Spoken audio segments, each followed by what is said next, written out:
What is up, everyone? Brandon First, aka First Report, representing the First Off the Bench Podcast Network. Everyone comes off the bench.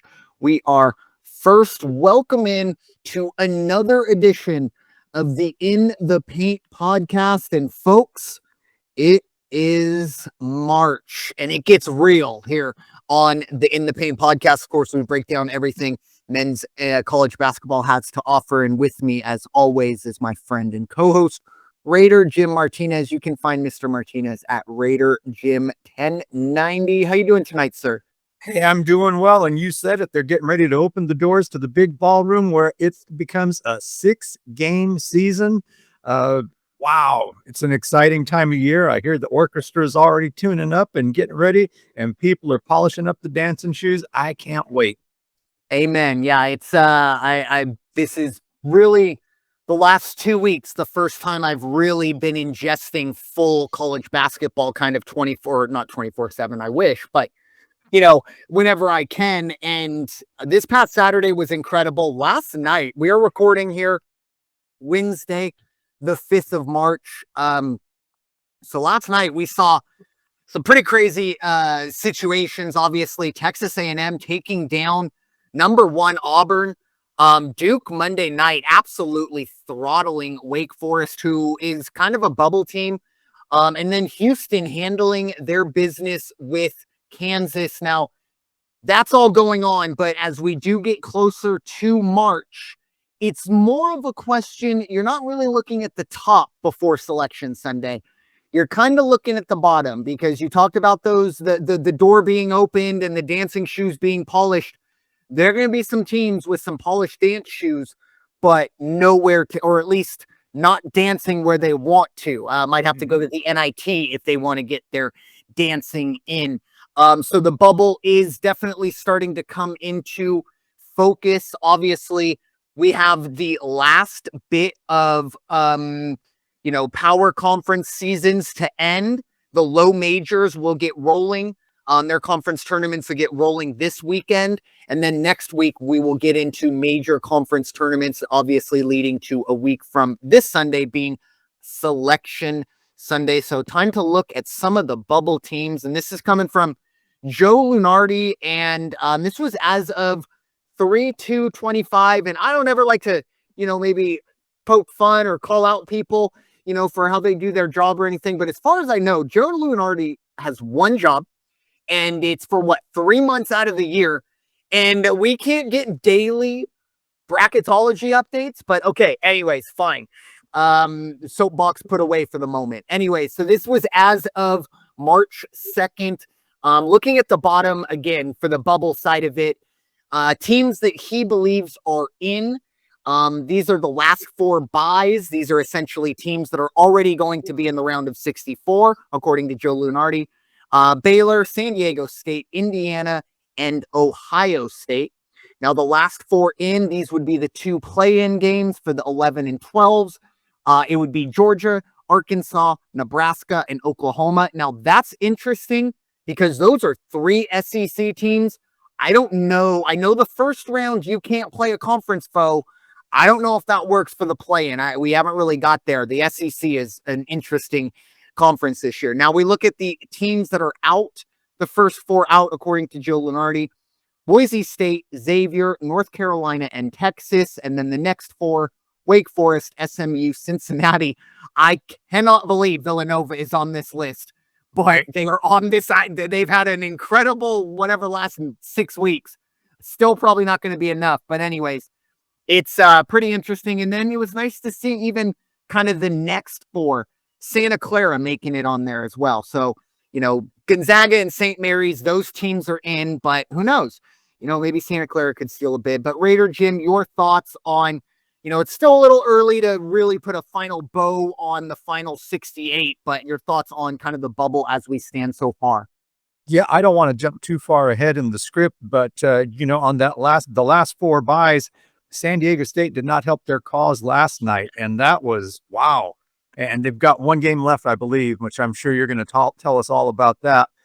Boise State, yeah, it's a shame that they're not going to make it. North Carolina, here it is. You and I have said it all season long. the teams, and especially the last couple of weeks, where are those teams that we usually see? The pillars of NCAA basketball. North Carolina out. Wow, that is just amazing. Villanova out. Wow, and Creighton. I don't even know if where Creighton's going to land in all this mess, but yeah, it's really, really kind of interesting to see. Baylor. Yeah, Baylor's probably going to get in there, but San Diego State, I can't wait to hear what you have to say about what they did to hurt themselves. Kind of shot themselves in the foot last night. Yeah, and it's talking like an old man right here, but when you got to be up at 5:15 in the morning, it sure would be nice if they shoot themselves in the foot on a game that doesn't start at 8 p.m. local time, but that's okay. Yeah, we'll get to them momentarily, unfortunately, and that's a big reason why I'm kind of maybe a little perturbed at Mr. Lunardi, because I want to see what that costs San Diego State. But before we get too far ahead of myself, so I did take some of these teams and dove in kind of to the quad bracket side of things. Nebraska is an interesting one because they have the most quad one wins of the kind of 8 teams in the last 4 in and the first 4 out. However, they're 2-2 in quad 3. That is not good. 2-2 in quad 3. I didn't put those names down, but bad losses there for Nebraska.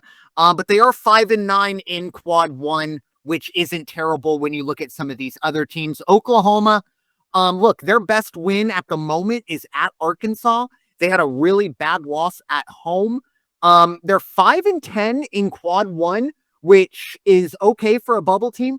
But one thing that really jumps out to me, and I'm just kind of looking at the numbers because it's really hard to do an eye test, this late in the season, but they're 4-12 in a very good SEC, but it's not too often you see a 4-12 team make a tournament as an at-large bid, even in a power conference. Arkansas.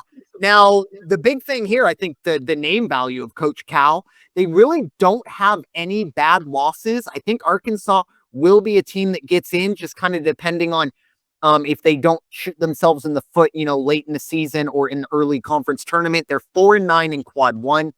Boise, on the other hand, they have 2 really bad losses. They were neutral floor losses, but losses to Boise State and Washington, or excuse me, losses to Boston College and Washington State, not great. However, home win against Clemson, that's really good. Only 3 quad 1 wins for Boise. That might be an issue.